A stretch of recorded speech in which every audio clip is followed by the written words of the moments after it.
Hello, my convicts and convicts. Yes, it is Attic Convict, and yes, I'm bringing you. Yes, we're back on the Nakon Revolution on PC for the Revolution Unlimited Pro controller, so I can finally now start showing you what I do when I'm looking for my settings. Now we've got the new laptop, so we bought the new laptop yesterday. It's a cheap and cheerful one, but it works very, very well for what exactly I needed it for, and that's exactly what I wanted it for, to be able to do some recording on PC. So big shout out and salute to all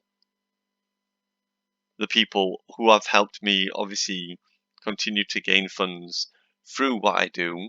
I received £80 from YouTube, which allowed me then to obviously go out and buy a new laptop that only cost £110 and obviously gets me back into using a laptop and obviously recording on the screen as well. Anyway, enough of that. So let's get into it and let's have a look. So this is just going to be an introduction. I'm not going to really go into any suggestive settings as such. I'm just going to show you what it looks like and what you can expect for now, the future on the channel. So first things first, obviously plug in your controller. Now, one thing people have always said to me is when you plug in the controller, why does my app not work? Why does the app not come up, or something along those lines? Now, when you're using this controller on here, you'll actually get a prompt menu, which I'm not going to show you because for some weird reason it cuts out my audio, and I recorded a video before this already, and apparently my audio wasn't playing through me actually describing because it changed to the controller. But on the back of the controller, you get three modes that you've got like a toggle switch that goes up and down. You've got mode 1, mode 2 and PC mode. You want the Narcon to be in mode 2 on there, so it'll turn from blue to red, and that's where you want it to be able to access this application. That pop-up box will disappear. So first things first, you've got three different things here we can do. We've got PS4 mode, which should look like this, red, right now in mode 2. You've got PC mode that will turn it purple, and then you've got updates. So first thing I always say when you get your Narcon for the first time, go to updates, make sure that it's up to date for both firmware, software, and obviously now will be the dongle, but there's no dongle connected because it's in its box. I always use it wired. I don't generally use it because of interference or anything like that. You want to obviously give yourself the fastest reaction time by always having it a wired connection. So once you know that these are up to date, that's good. So also look at this, the firmware update seems to be a different version to what it is in Narcon version 1. I believe in Narcon version 1 it was 1.58, I think. It might be 4.8, but I could be wrong.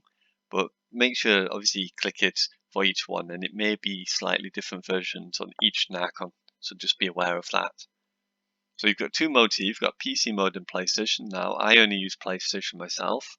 So if you are someone who wants to use it on PC, obviously just select PC mode and do the same sort of thing I do on PlayStation because they are identical from what they show on here. So if I press on that, the only difference is obviously the color for each one. So here is the profile setup. Now, these profiles here, you can't really change them.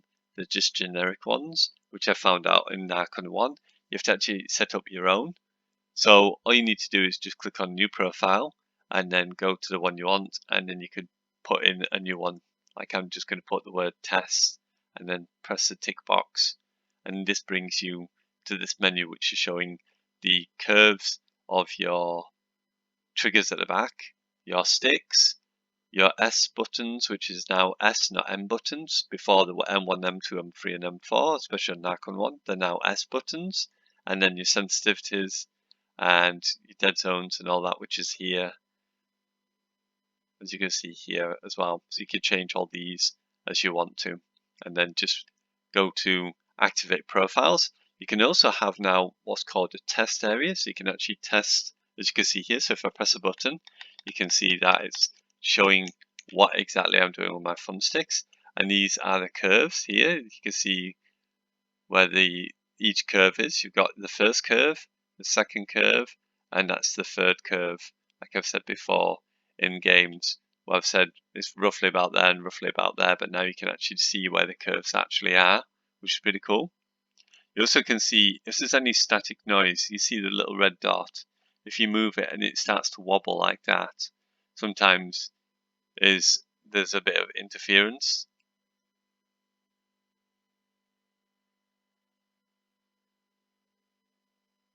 I don't know if that's a big problem or anything as such, because it's wobbling a little bit,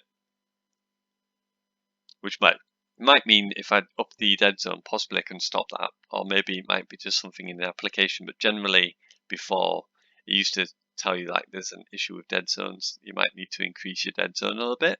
So press the X in the top corner here. So to change stuff, you basically select each of these icons. This is left stick, right stick, D-pad, and L2 and R2 on there. So I'll go for the L2 and R2 first, just to quickly show you. So to use the virtual trigger stops, you just reduce this down to 50, like so. And then click save on here. Now this will give you a much quicker response time when you're pressing it, because this is the activation. This is the area where it won't activate. It's like a dead zone. But as soon as you pull it, it's instantly responding to what you're doing. And then this obviously will not need to be pressed in order for this to activate. It'll actually make it more sensitive, I should say, rather than less sensitive, because this will mean that it'll instantly shoot and instantly aim. And this won't mean that you need to fully pull the whole thing in order for it to respond to what you're asking it to do. And like I said, just then click save. You can revert it with this. This is the revert button. Then you can go to the D-pad. Now this is showing you buttons and D-pad. The D-pad is here, 8 and 4 way. I'm going to leave it on 8 because for Streets of Rage 4, it was really good having it on 8. I actually found it really good to control and move around the character, so definitely leave that on 8. These are the S curves, the S button, sorry, on the back. Now these two is the ones I normally use, which I normally use this one as being my jump. So press on it so it highlights blue, then press on your controller the button you want to correspond, so X, and then press on this one so it turns blue, and then again press the button on front of your controller, and then going to press square, and then again just make sure you save on there. And at the end you can do this. This is activate your profiles, which means it'll save it to the profile on there, and then you can go into the test area and test it out if you wish to do that as well. Now this is the right stick. Now at the moment I'm not going to go into this. I've not really tried to do too much with this in terms of changing it. I've just left it as a flat curve because it does look a lot different. Before it used to be 3 independent bars you could mess about with. I'm kind of not a huge fan of this because you can only actually see 2 of the curves, which is kind of weird. There's this curve and then there's this curve, but you don't know what this curve is, which is kind of strange. So you can't sort of like plan out where the middle curve is. You've only got the first curve or the second curve, which is, you know, the far end curve or the beginning curve. The middle curve, it doesn't actually give you an idea what this is actually at. And you can only move these by moving these sliders. And then if you put that there to 70%, I still don't know what this is. And that's 33%. So I can only guess now what this is. And then if I increase that up there, which you can't go crazy, you can only still go to 100. I don't know what this is. So I know that's 20%, that's 70%. You know, you can, obviously, that's 70, 80, 90, so that's 10% in the middle.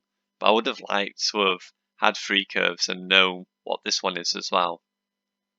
So I might tweak to Nacon and just say, can I not add a curve for that one as well, so we know where that is? Because at the moment, I know what these 2 are, which is 0.51, that's 0.5, and I don't know what this is. So I'm going to revert that back and save it.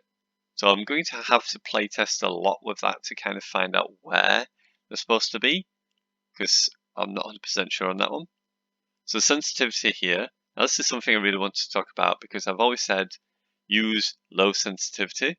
I actually probably would suggest leaving it on high, but at the moment I'm going to leave it on low because I'm running some tests at the moment. And then you've got the reverse y-axis, which makes down become up and up become down. Don't mess about with that one. If you tick that and that's blue, it will activate that, so just leave it white. Dead zones, again, you can choose where you want them to be. I'm actually going to try and put this up to 5 and see if that changes anything regarding that test area. So save it. Let's go to the test area. Does this make a difference to that? No, you still get that kind of noise. As you can see, so maybe that's just the application itself. So I'm just going to leave that as it is. That's all right. And put that back down to 0, which is where I like to have it. Okay, and then let's stick. I haven't touched as of yet. I'll leave that as it is because I kind of like that where it is at the moment. Then you can click on here for the overview. This will tell you everything that you've changed. So you can see S3 and S4 as X and square. And there you go. Then you just activate profiles at the end. And that's that done. Then just click the tab here to go back. And there you go, test and my setup. And you can change it obviously by going here. You can change the name. You can change obviously what you've done and so on and so forth. So just one other thing I want to show you quickly here. General settings. This just basically changes backlight, the effect of what you want it to do. If you want it to pulse, if you want it to cycle. This changes the speed of the pulsing and this changes the color. And then you can just save that. This obviously is to do with the vibration, which I've turned off. And again, just activate profiles. I generally activate profiles each time I change something. And then you can click the little tab here to go back. And last thing to show you is just download and share. So download and share helps you to download profiles. If you click on it, it'll take you to the website. Now, I'm not going to go into this too much, or you can share your own profiles. But if you click download profile, it'll open up a web page and it'll take you to the Nikon site. You can then go and sign in and do stuff with that. I'm going to leave that for just now because I have to sign in to do that. And that is it. Anyway, I'm going to leave it here. Hopefully you enjoyed. If you did, don't forget to like, subscribe, hit that notification bell so you can be notified of all my videos. And that will truly make you one of my convicts or convict head for ladies. And there we go. That's all you need to do in order to set up your controller. I'm going to go into more detail, obviously, as we go through. So don't forget to like and hit that notification bell so you can be notified each time I do a new setup video with the new Nikon Unlimited. So if you enjoyed, don't forget to like. You know who it is. It is I, the Convict, signing out. And as always, I salute you, my convicts and convict heads. And I'll see you soon in another tutorial, gameplay, review, unboxing, whatever it may be. And bye for now.